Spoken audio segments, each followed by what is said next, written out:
नमस्कार, आप देख रहे हैं बिग न्यूज बिग शो। मैं हूं आपके साथ Mukesh Rajput. Big news big show में आज भी हम उन तमाम बड़ी खबरों का विश्लेषण करेंगे जिनका सरोकार आपसे है। आज हम आपको दिखाएंगे प्रधानमंत्री नरेंद्र मोदी ने बिहार की जनता को गुंडा राज क्यों याद दिलवाया।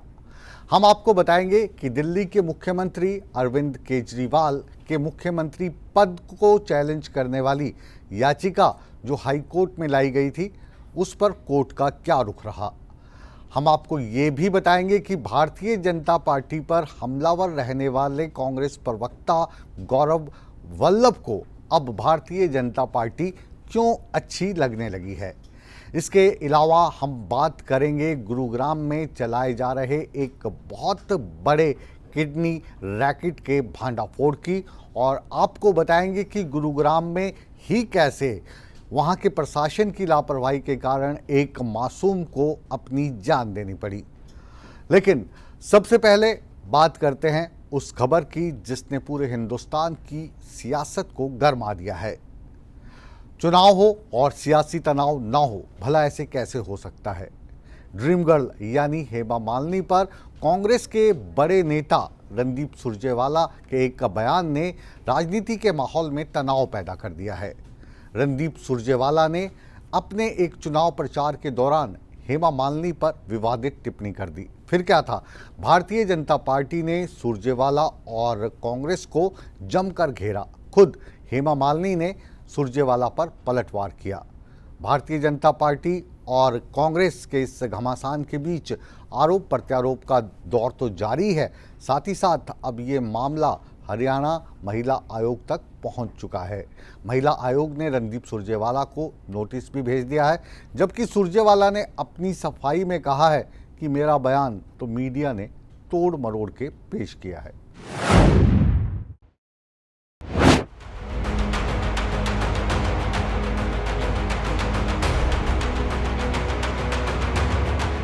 सत्ता की सबसे बड़ी लड़ाई हो और जुबानी जंग ना हो, ऐसा भला कहां हो सकता है। कई बार नेता मर्यादा लांघ जाते हैं और विवादित टिप्पणी कर देते हैं। 2024 की लड़ाई में भी कुछ ऐसा ही हो रहा है। अब कांग्रेस नेता रणदीप सुरजेवाला ने एक बयान देकर सियासी तनाव पैदा कर दिया है। दरअसल रणदीप सुरजेवाला लोकसभा चुनाव में गठबंधन के साझा उम्मीदवार के लिए प्रचार कर रहे थे और इसी दौरान वो ड्रीम गर्ल हेमा मालिनी पर विवादित टिप्पणी कर बैठे। एमएलए एमपी क्यों बनाते हैं? ताकि वो हमारी आवाज उठा सके, हमारी बात मनवाएं, इसीलिए बनाते होंगे। कोई हेमा मालिनी तो के लिए बनाते हो, फिल्म स्टार तो है नहीं। हम तो हेमा मालिनी जी का भी बड़ा सम्मान करते हैं, क्यों धर्मेंद्र जी के ब्याह रखी है, बहू है हमारी। परंतु ये फिल्म स्टार तो हो सकता है कोई, हम लोग जो है मुझे या गुप्ता जी को इसलिए आप बनाते हैं कि साहब हम लोग जो हैं आपकी सेवा कर सके। रणदीप सुरजेवाला के इस बयान पर हेमा मालिनी ने भी पलटवार करने में जरा भी देर नहीं लगाई। हेमा मालिनी का कहना है कि सुरजेवाला जैसे लोग लोकप्रिय लोगों को निशाना बनाते हैं और जनता मेरे साथ है। We are very popular, we are famous and so target उन्हीं पे किया जाता है जो नाम वाले हैं ना, जो नाम नहीं है किसी के उसको टारगेट करके फायदा गया उनका। हमारे प्रधानमंत्री जी से सीखना चाहिए, अब महिलाओं का कितना सम्मान करना चाहिए, कैसे सम्मान वो करते हैं ऐसा वो लोग भी करें। क्या कहा उसके बारे में बात करने के लिए नहीं हूँ यहाँ पे। मैं एक अच्छा काम करने के लिए आई हूँ। आप बार बार उन चीजों का मत पूछिए कि उन्होंने ये कहा वो कहा। I am not interested in that. I come to sign my nomination. I am very happy about it. I am for Mathura. I have come here and I am going to do my best for Mathura. That is the reason I am again third time I am standing for this election. Bollywood actress और मंडी से BJP उम्मीदवार कंगना रनौत ने भी सुरजेवाला पर हमला बोला। कंगना ने social media x पर लिखा कि बात मोहब्बत की दुकान खोलने की हुई थी, लेकिन कांग्रेस नफरत की दुकान खोलकर बैठी है। महिलाओं के प्रति गिरी हुई सोच रखने वाले कांग्रेस के नेता हार की हताशा और कुंठा में अपने चरित्र का दिन ब दिन पतन कर रहे हैं। उधर हरियाणा के पूर्व मंत्री अनिल विज ने भी सुरजेवाला पर निशाना साधा। अनिल विज ने कहा कि विवादित टिप्पणी करके रणदीप सुरजेवाला ने महिलाओं के प्रति कांग्रेस की सोच दिखा दी है। ये वाला जी का हेमा मालिनी के बारे में बयान कोई नई बात नहीं है। ये कांग्रेस का दृष्टिकोण है महिलाओं के प्रति। अभी कांग्रेस की प्रवक्ता सुप्रिया ने कंगना रनौत के बारे में भी ऐसी ही टिप्पणी की थी, और इनके पूर्व प्रधानमंत्री नरसिम्हा राव ने एक पुस्तक लिखी थी, द इनसाइडर। उसमें महिलाओं के प्रति इनका क्या विचार है, क्या दृष्टिकोण है, 767 नंबर पेज पर साफ साफ लिखा हुआ है। अब नरेंद्र मोदी जी तो महिलाओं को आगे लाना चाहते हैं, और वो 33% रिजर्वेशन का पार्लियामेंट से पास हो चुका हुआ है, परंतु पहले इनकी सोच तो सुधारनी पड़ेगी। एक तरफ सुरजेवाला के बयान पर सियासी बवाल मच गया है, तो दूसरी तरफ मामला महिला आयोग में भी पहुंच गया है। हरियाणा महिला आयोग ने सुरजेवाला को नोटिस जारी कर जवाब मांगा है। देखिए, सुरजेवाला जी ने एक बहुत अभद्र टिप्पणी की है हमारी आदरणीय हेमा मालिनी जी के लिए, और मुझे ऐसे शर्म आती है कहते हुए भी कि कांग्रेस वालों की यही एक प्रैक्टिस है, बेटी हूँ, कर सकती हूँ, आज चुप है। क्यों चुप है समझ नहीं आ रहा। हुड्डा जी अपनी ही शैलजा जी के लिए बोलते हैं शादी की घोड़ी, कोई एक्शन नहीं होता, क्यों नहीं होता समझ नहीं आ रहा। पिछले दिनों में इन्हीं की साथी, एक महिला साथी ने ही कह दिया कंगना रनौत जी के बारे में अभद्र। समझ नहीं आता क्या इनकी ये स्टडी है, प्रैक्टिस है विमेन को इस तरह से डिसग्रेस करने की, गंदा बोलने की, या इनके अपनी सिस्टम ही यही है। महिला आयोग इसके लिए सख्त है, इस तरह की भाषा बर्दाश्त नहीं करेगा अपने किसी भी महिला के लिए, चाहे वो किसी भी स्तर की हो। हमारे लिए हर बेटी सम्मानित है, और हमने इनको नोटिस किया है। 9 तारीख 10:30 बजे हमने इनको पंचकुला बुलाया है, इनको आना होगा। खैर, सियासत में हेमा मालिनी पर ये कोई पहली टिप्पणी नहीं है। इससे पहले बिहार के पूर्व मुख्यमंत्री लालू यादव ने हेमा मालिनी को लेकर बयान दिया था। लालू यादव ने कहा था कि वो बिहार की सड़कें हेमा मालिनी के गाल की तरह चिकनी बनवा देंगे और गाड़ियां सर पर दौड़ेंगी। हालांकि रणदीप सुरजेवाला ने अपने विवादित बयान को लेकर सफाई दी है। उनका कहना है कि उनके बयान को तोड़ मरोड़ कर पेश किया गया है। बहरहाल, सुर्खियां हासिल करने और तालियों की गूंज के लिए सियासतदान अक्सर विवादित बयान दे जाते हैं, लेकिन कई बार ऐसे बयानों से उन्हें मुश्किलात पैदा हो जाती है। ब्यूरो रिपोर्ट, सूर्या समाचार। और अब बात करते हैं लोकसभा चुनाव में प्रधानमंत्री नरेंद्र मोदी की।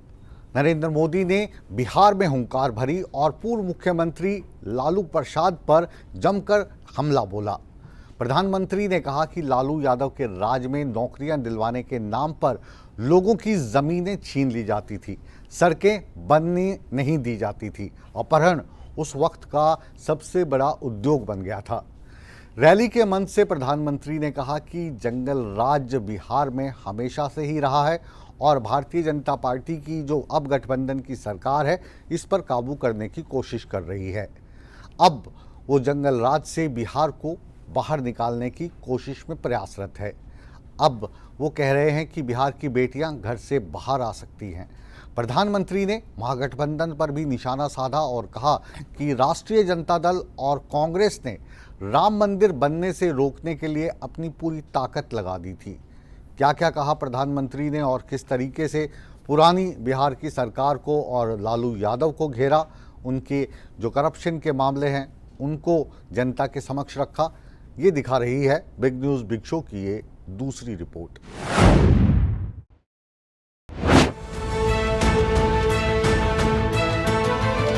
लोकसभा चुनाव में वादों और दावों का दौर जारी है। इस चुनाव में एक दूसरे के राज की भी याद दिलाई जा रही है। प्रधानमंत्री नरेंद्र मोदी ने बिहार के जमुई में रैली की और विपक्ष पर करारा हमला बोला। नरेंद्र मोदी ने बिहार की जनता को लालू प्रसाद यादव के राज की याद दिलाई और कहा, उस दौरान नौकरी देने के नाम पर लोगों की जमीनें लिखवा ली जाती थीं, सड़कें नहीं बनने दी जाती थीं, बेटियां बाहर नहीं निकल सकती थीं और अपहरण उस दौरान का प्रमुख उद्योग था।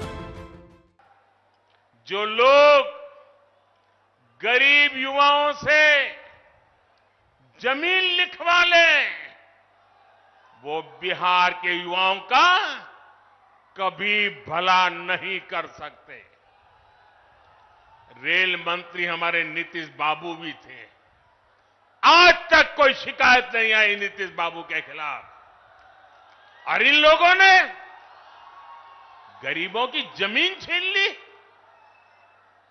घमंडिया गठबंधन वालों के समय में केवल खस्ता हाले ट्रेनें चलती थी, लेकिन अब पूरे देश की तरह ही बिहार के लोग भी वंदे भारत ट्रेन में सफर कर रहे हैं।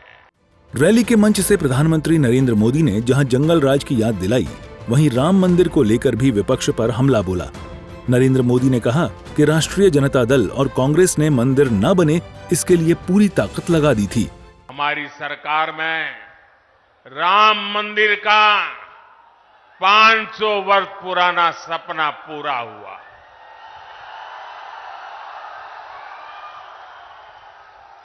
जबकि यही आरजेडी कांग्रेस ने राम मंदिर ना बने इसके लिए पूरी ताकत लगा दी थी।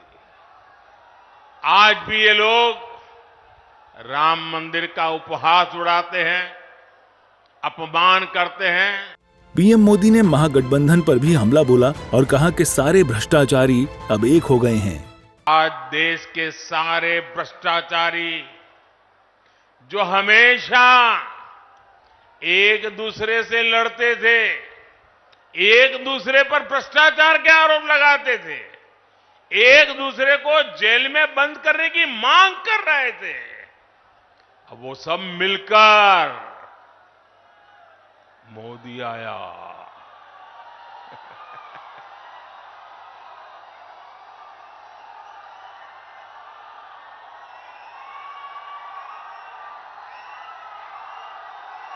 भ्रष्टाचारी कान खोल करके सुन ले, ये मोदी नहीं आया, 140 करोड़ देशवासियों का भ्रष्टाचारियों के प्रति गुस्सा निकल करके आया है।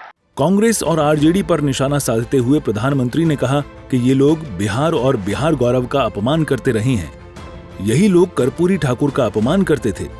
हमारी सरकार ने भारत के गौरव कर्पूरी ठाकुर को भारत रत्न दिया तो इन लोगों ने विरोध किया। पीएम मोदी ने कहा कि इन्हीं लोगों ने रामनाथ कोविंद जी को राष्ट्रपति बनाने का विरोध किया था। ब्यूरो रिपोर्ट, सूर्या समाचार। बिहार में चारा घोटाला हुआ, लालू यादव को सजा मिली, वो सजा याफ्ता हैं। और अब बात करते हैं दिल्ली शराब घोटाले के मामले की। दिल्ली शराब घोटाला मामले में दिल्ली के मुख्यमंत्री अरविंद केजरीवाल आजकल तिहाड़ में हैं। वो इस्तीफा ना देने पर अड़े हैं और भारतीय जनता पार्टी कह रही है कि जब आप जेल में हैं तो सरकार नहीं चला सकते। लेकिन केजरीवाल हैं कि मानते नहीं हैं और वो कहते हैं कि मुझे मुख्यमंत्री पद से कोई नहीं हटा सकता। इस चीज़ को लेकर जब एक याचिका हाई कोर्ट में लगाई गई तो वहाँ पर हाई कोर्ट ने इस याचिका को सुनने से इनकार कर दिया। अब कोर्ट ने इस याचिका को सुनने से इनकार किया है। इसे आम आदमी पार्टी अरविंद केजरीवाल की जीत के तौर पर, राहत के तौर पर देख रही है। वहीं पर भारतीय जनता पार्टी ये सोच रही है कि अब अगला कदम उनका क्या हो सकता है, किस तरीके से अरविंद केजरीवाल जो अब तिहाड़ जेल में हैं उनसे जो मुख्यमंत्री का पद है वो हटाया जाए, उनको मुख्यमंत्री के पद से निलंबित किया जाए जब तक कि वो जेल में है।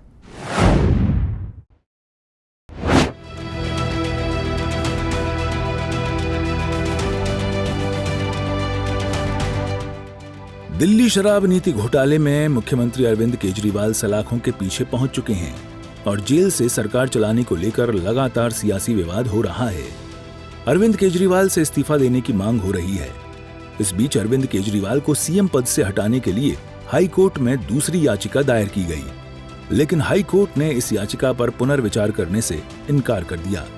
यानी पद से हटाने के मामले में दिल्ली हाई कोर्ट से अरविंद केजरीवाल को बड़ी राहत मिल गई। दरअसल हिंदू सेना नामक संगठन ने दिल्ली हाई कोर्ट में याचिका दायर की और मनी लॉन्ड्रिंग केस में अरविंद केजरीवाल की गिरफ्तारी का हवाला देते हुए उन्हें मुख्यमंत्री पद से हटाने की मांग की।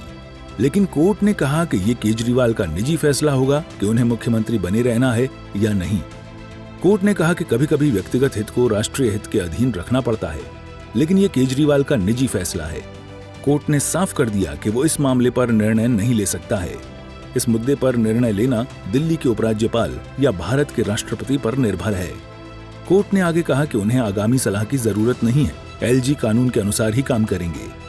दिल्ली के मुख्यमंत्री अरविंद केजरीवाल को हाईकोर्ट से राहत मिली है। हाईकोर्ट ने उस याचिका पर सुनवाई से इनकार कर दिया जिसमें अरविंद केजरीवाल को मुख्यमंत्री पद से हटाने की मांग की गई थी। याचिका में कहा गया था कि अरविंद केजरीवाल जेल में हैं, ऐसे में उनको मुख्यमंत्री पद से त्याग देना चाहिए। काबिले गौर है कि दिल्ली शराब घोटाला मामले में ईडी ने अरविंद केजरीवाल को 9 समन्स भेजे थे। केजरीवाल ने सभी समन्स को नजरअंदाज कर दिया था। इसके बाद 21 मार्च को ईडी ने केजरीवाल के घर जाकर पूछताछ की थी और फिर उन्हें गिरफ्तार कर लिया गया था। ईडी ने 2 बार केजरीवाल को रिमांड पर लेकर पूछताछ की थी और फिलहाल अरविंद केजरीवाल तिहाड़ जेल में बंद हैं। इससे पहले भी इसी तरह की एक याचिका को हाईकोर्ट ने खारिज कर दिया था। हाईकोर्ट ने एक बार फिर कहा कि इस तरह के फैसले या तो दिल्ली के उपराज्यपाल ले सकते हैं या फिर राष्ट्रपति। दिल्ली से विनय सिंह, सूर्य समाचार। अब बात कांग्रेस के उस योद्धा की करते हैं जो भारतीय जनता पार्टी के साथ हमेशा दो हाथ करने के लिए मशहूर रहा। राष्ट्रीय प्रवक्ता गौरव वल्लभ अब कांग्रेस के सिपाही नहीं रहे, वो कांग्रेस से रुस्वा हो गए हैं और उन्होंने भारतीय जनता पार्टी का दामन थाम लिया है। इस मौके पर उन्होंने कहा कि कांग्रेस अब दिशाहीन पार्टी हो चुकी है। गौरव वल्लभ जो लगातार भारतीय जनता पार्टी के प्रवक्ताओं के साथ टेलीविज़न चैनल पर भिड़ते नजर आ रहे थे, अब वो कांग्रेस को सनातन विरोधी बता रहे हैं। भारतीय जनता पार्टी का झंडा थामने से पहले उन्होंने कांग्रेस अध्यक्ष को एक लंबा चौड़ा खत भी लिखा है और उसमें लिखा है कि जो राम मंदिर है उसमें जो कांग्रेस का स्टैंड रहा है, उन्होंने इस स्टैंड को गलत माना है और कहा है कि ये जो राम मंदिर को लेकर कांग्रेस का स्टैंड था, इससे वो आहत हुए हैं। गौरव वल्लभ क्यों सुर्खियों में आए थे और कैसे वो एक बड़े प्रवक्ता बन गए थे कांग्रेस के, और अब जब उन्होंने भाजपा का दामन थामा है तो कांग्रेस की खामियां कैसे गिनवा रहे हैं, ये दिखा रही है हमारी अगली रिपोर्ट।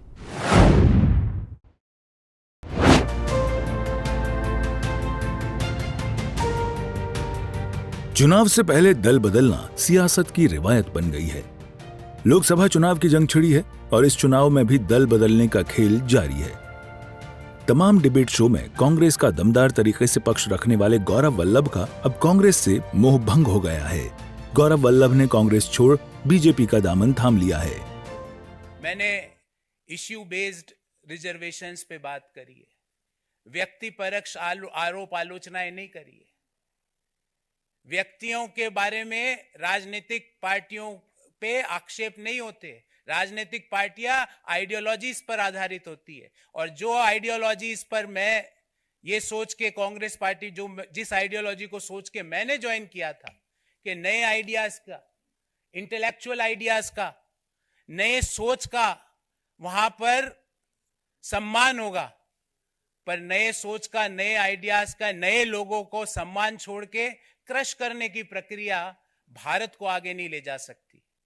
और अल्टीमेटली हमारी आइडियोलॉजीज, पार्टीज की, पॉलिटिकल राजनीतिक पार्टियों की आइडियोलॉजीज अलग अलग हो सकती है, पर एक आइडियोलॉजी जो हम सबको जोड़ती है वो भारत को आगे ले जाने की आइडियोलॉजी, और उसी आइडियोलॉजी को ध्यान में रखते हुए जो विकसित भारत की जो संकल्पना है उसको आगे ले जाने के लिए जो आइडियोलॉजी ने मुझे आकर्षित किया और मैंने आज भारतीय जनता पार्टी ज्वाइन करी। इस मौके पर गौरव वल्लभ ने कांग्रेस पर जमकर निशाना साधा। उन्होंने कहा कि कांग्रेस पार्टी दिशाहीन हो चुकी है। गौरव वल्लभ ने आरोप लगाया कि कांग्रेस को सही नीतियों से परेशानी है। इतना ही नहीं, सनातन धर्म को लेकर भी गौरव वल्लभ ने कांग्रेस पर हमला बोला और कहा कि वो सनातन विरोधी नारे नहीं लगा सकते। मैंने एक पत्र भी सुबह सोशल मीडिया के विभिन्न प्लेटफॉर्म पर डाला, आप लोगों ने जरूर देखा होगा, और उस पत्र में मैंने अपने दिल की सारी व्यथाएं, इश्यूज जो मैं समय समय पर कांग्रेस पार्टी की लीडरशिप को अवगत भी कराता था, वो मैंने सारे उसमें लिख दिए। उसके अलावा मुझे कुछ नहीं कहना। मेरा दृष्टिकोण शुरू से ये रहा है कि भगवान श्री राम का मंदिर बने, न्योता मिले, और हम न्योते को कांग्रेस पार्टी लिख के भेजे कि हम नहीं जाएंगे। मैं इसे स्वीकार नहीं कर सकता। देश में मैं अर्थशास्त्र का विद्यार्थी हूं, बड़े समय तक अर्थशास्त्र और वित्त देश के प्रतिष्ठित संस्थाओं में पढ़ाया भी है मैंने। सुबह से शाम वेल्थ क्रिएटर्स को गाली, उन नीतियों को गाली, निजीकरण, उदारीकरण, वैश्वीकरण, जो पूरी दुनिया मानती है कि जो डॉक्टर मनमोहन सिंह जी और पीवी नरसिम्हा राव जी की सरकार ने किया, उन नीतियों को गाली। कोई बिजनेस करे उसको गाली, कोई विनिवेश में पार्टिसिपेट करे उसको गाली, एयर इंडिया कोई कंपनी खरीदे तो वो गलत।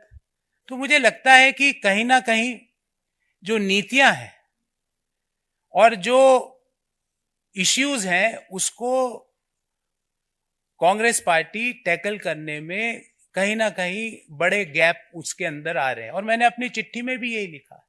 कांग्रेस छोड़ने से पहले गौरव वल्लभ ने कांग्रेस अध्यक्ष मल्लिकार्जुन खड़गे को लंबी चौड़ी चिट्ठी लिखी और मुख्य रूप से राम मंदिर को मुद्दा बनाया।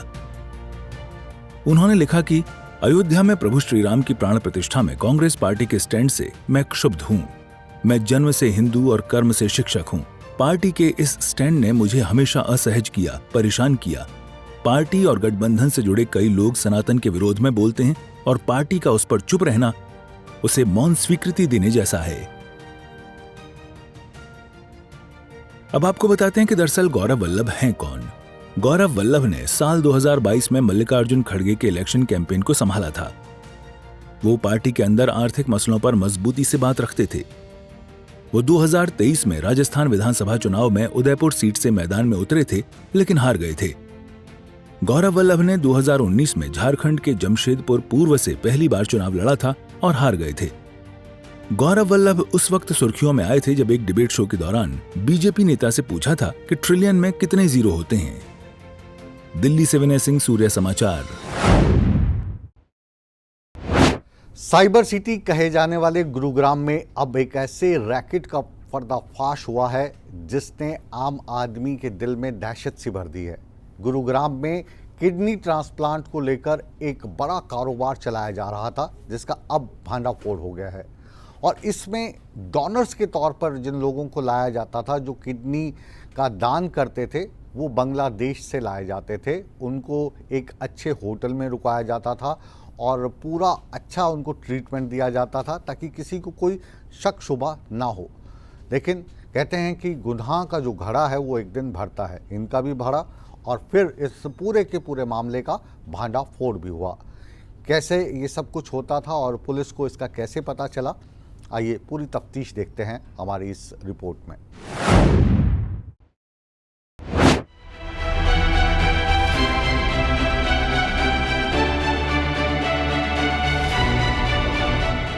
साइबर सिटी गुरुग्राम में किडनी ट्रांसप्लांट का अवैध कारोबार चल रहा था। सीएम फ्लाइंग और गुरुग्राम पुलिस ने जब इस धंधे का पर्दाफाश किया तो हर कोई हैरत में पड़ गया। गुरुग्राम के होटल से चल रहा था अवैध रूप से किडनी ट्रांसप्लांट का धंधा। बांग्लादेश से डोनर लाकर किडनी ट्रांसप्लांट की जाती थी। गुरुग्राम के एक होटल से 3 डोनर मौके से मिले। लोगों को 2 से 3 लाख रुपए दिए जाते थे। जयपुर ले जाकर किडनी ट्रांसप्लांट किया जाता था। गुरुग्राम में एक बड़े किडनी कांड का खुलासा हुआ है। दरअसल गुरुग्राम के 39 के इसी होटल में, जिस होटल का नाम होटल बाबिल पैलेस है, और इसमें हेल्थ विभाग और गुरुग्राम पुलिस ने एक जॉइंट ऑपरेशन चलाया जिसमें सीएम फ्लाइंग की टीम भी मौजूद रही और यहां से 3 ऐसे लोगों को गिरफ्तार किया है जो कि पैसों के बदले में अपनी किडनी डोनेट करते थे। बताया जा रहा है कि जो डोनर थे उनको लालच पैसों का देकर यहाँ लाया जाता था, और ये तमाम जो 3 लोग हैं ये बांग्लादेश के फिलहाल बताए जा रहे हैं। और यहाँ तमाम जो टीम है, चाहे पुलिस की बात करें, हेल्थ विभाग की बात करें या सीएम फ्लाइंग की बात करें, यहाँ लगातार उन आरोपियों से पूछताछ की जा रही है। और ये जो 3 लोग थे इनको हालांकि जयपुर लेकर जाया जाता है और वहाँ से इनका जो है किडनी ट्रांसप्लांट होता है। पुलिस ने इस मामले में एफआईआर दर्ज कर ली है। किडनी डोनेट करने वाले ट्रीटमेंट से पहले और बाद में गुरुग्राम के इसी होटल में रुकते थे ताकि किसी को संदेह न हो। Gurugram CM flying squad Gurugram द्वारा एक संयुक्त टीम गठित करके यहाँ होटल बाबिल 9 सेक्टर में एक रेड की गई। उनके पास सूचना ये थी कि कुछ लोग जयपुर के एक हॉस्पिटल में, नामी ग्रामी हॉस्पिटल में किडनी ट्रांसप्लांट करते हैं और ट्रीटमेंट से पहले और बाद में यहाँ रुके हुए हैं। ऐसी स्थिति में उन्होंने रेड करके उन्होंने शिकायत दी, उस शिकायत पे मुकदमा दर्ज करके भर्ती शुरू कर रहे हैं। कहाँ के लोग हैं, कितने लोग हैं ये? बांग्लादेशी बताए जा रहे हैं, 2-3 लोग हैं, अभी उनसे पूछताछ की जा रही है, जो भी जांच में सामने आए। शुरुआती जांच की बात करें तो कितने दिन से इनका ये काम चल रहा था और इस गैंग में, गिरोह में कितने लोग थे? अभी ये नहीं कह सकते। अभी तो जो 2 लोग जिनकी स्टेटमेंट लिखी है, जिनसे मिले हैं, जिनसे बातचीत की है, किडनी एक ट्रांसप्लांट देने वाला और किडनी लेने वाला, उनसे तफ्तीश शुरू हुई है, आगे जो भी होगा। अब किडनी रैकेट की कहानी पीड़ित की जुबानी ही सुनिए कि उसने कितने पैसों में अपनी किडनी बेच दी। कहाँ के रहने वाले हो? बांग्लादेश। कितने रुपए में आपने अपनी किडनी बेची और किस तरह से आपको ढूंढा गया? 4 लाख टका। 4 लाख टका। कैसे आपसे इन लोगों ने संपर्क किया? फेसबुक पे। अच्छा, क्या आपकी ऐसी मजबूरी थी कि किडनी बेचनी आपको पड़ी? कोई भी मजबूरी थी। मेरा दुकान है, दुकान में कोई प्रॉब्लम हो गया इसलिए शॉप है। तो कितने दिन पहले आप यहाँ गुरुग्राम आए थे, कब जयपुर गए और कितना? 2 महीने से गुरुग्राम में। और जयपुर कब गए आप? ब्रदर क्लोज कर दो। नहीं, आपको कितने दिन हो गए किडनी डोनेट किए हुए? 10 डेज। अच्छा, आपको पैसे दे दिए इन्होंने पूरे? दे दिया। काबिले गौर है कि अक्सर ऐसे अंग तस्करों के जाल में गरीब या जरूरतमंद लोग फंस जाते हैं। अगर एक किडनी देने से उनकी सेहत पर तुरंत कोई फर्क नहीं पड़ रहा और साथ में कई लाख मिल रहे हैं तो वो तैयार हो जाते हैं। अब गुरुग्राम में अवैध ढंग से किडनी ट्रांसप्लांट के कारोबार का खुलासा होने के बाद आगे क्या कार्रवाई होती है, ये देखने वाली बात होगी। अगर हम गुरुग्राम पुलिस की बात करें तो अभी भी इनकी जांच जारी है और इस पूरे मामले में FIR भी दर्ज जो है वो गुरुग्राम पुलिस की तरफ से की जा चुकी है। लेकिन जिस तरह से जो लोग यहाँ अगर किडनी ट्रांसप्लांट की बात करें या फिर डोनेट की बात करें, उनके बाद यहाँ उनको लाया जाता था ताकि किसी को शक ना हो। कुल मिलाकर एक बड़ा जो है किडनी कांड का भंडाफोड़ गुरुग्राम के हेल्थ विभाग और गुरुग्राम पुलिस ने किया है। अब देखना ये होगा कि आखिरकार इस पूरे मामले में कितने और लोग जुड़े हुए हैं और ये जिस तरह से बांग्लादेश से गुरुग्राम और जयपुर तक ये पूरा गोरख धंधा चल रहा था, इसमें कितने लोग और शामिल है। गुरुग्राम से नीरज अम्बावता, सूर्य समाचार। लापरवाही कई बार लोगों की जान ले लेती है, चाहे वो आम आदमी की हो या फिर प्रशासन की। गुरुग्राम प्रशासन की एक ऐसी ही लापरवाही सामने आई है जिसने एक मासूम की जान ले ली है। मामला गुरुग्राम का है, जहां पर एक मेन हॉल का ढक्कन अचानक खुला हुआ था, जिसमें खेलते हुए एक बच्चा गिर गया और उसने अपनी जान से हाथ धो लिया। बच्चे की मौत के बाद उसके परिवार में मातम पसरा हुआ है और प्रशासन पर लगातार सवाल उठ रहे हैं कि ऐसे हादसों को लेकर प्रशासन कब सबक लेगा। मेरा बेटा खेलते खेलते मर गया यहीं पे। बहुत सारे गटर हैं यहाँ पे, बहुत सारे।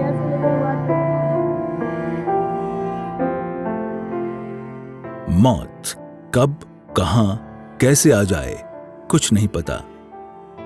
इंसान की जिंदगी का कौन सा पल आखिरी हो, ये कोई अंदाजा नहीं लगा सकता। अब इन रोते बिलखते परिजनों को देखिए। मेरा बेटा खेलते खेलते मर गया यहीं पे। मेरा बेटा है। जिनके 2 साल के मासूम बच्चे की गुरुग्राम में अधिकारियों की लापरवाही के चलते मौत हो गई। मैनहोल के ढक्कन न होने की वजह से मासूम खेलते समय उसमें गिर गया। GMDA की ओर से न्यू गुरुग्राम के गंदे पानी की निकासी के लिए नाले का निर्माण किया गया था, लेकिन नाले के निर्माण के बाद मैनहोल पर ढक्कन लगाना GMDA भूल गया, जिसके कारण सीही गांव में एक मासूम बच्चे की जान चली गई है। मूल रूप से नेपाल के रहने वाले पीड़ित परिवार को शादी के 15 साल बाद बेटा हुआ था, लेकिन अधिकारियों की लापरवाही के कारण 15 साल बाद घर का चिराग फिर से बुझ गया। मेरा बेटा खेलते खेलते मर गया यहीं पे। मेरा बेटा है। बहुत सारे गटर है यहाँ पे, बहुत सारे, यहाँ से लेकर वहां तक। इसी में पूरे गटर है। इनको तो पूरा करना चाहिए ना, प्रशासन से हो कार्रवाई होना चाहिए। आज मेरा एक बेटा गया है, 16 साल के बाद हुआ है मेरा बेटा। मेरा कोई बच्चा था ही नहीं। होनी चाहिए और न्याय मिलनी चाहिए।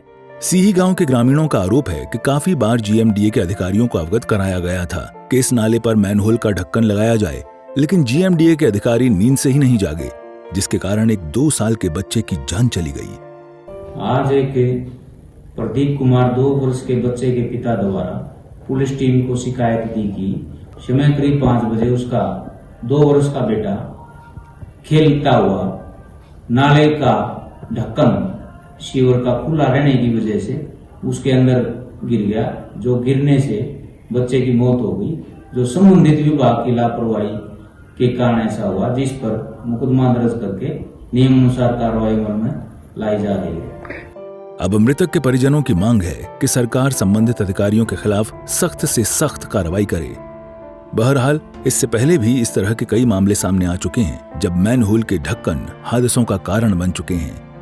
जरूरी है कि इस तरह के हादसों से सबक लिया जाए ताकि फिर किसी के घर का चिराग न बुझे। सूर्या समाचार के लिए गुरुग्राम से नीरज अंबावता की रिपोर्ट। इसी के साथ बिग न्यूज बिग शो को अब विराम देने का समय आ गया है, लेकिन आप कहीं मत जाइए, बने रहिए हमारे साथ, क्योंकि बिग न्यूज बिग शो के बाद भी सूर्या समाचार पर खबरों का सिलसिला लगातार जारी है। बने रहे हमारे साथ।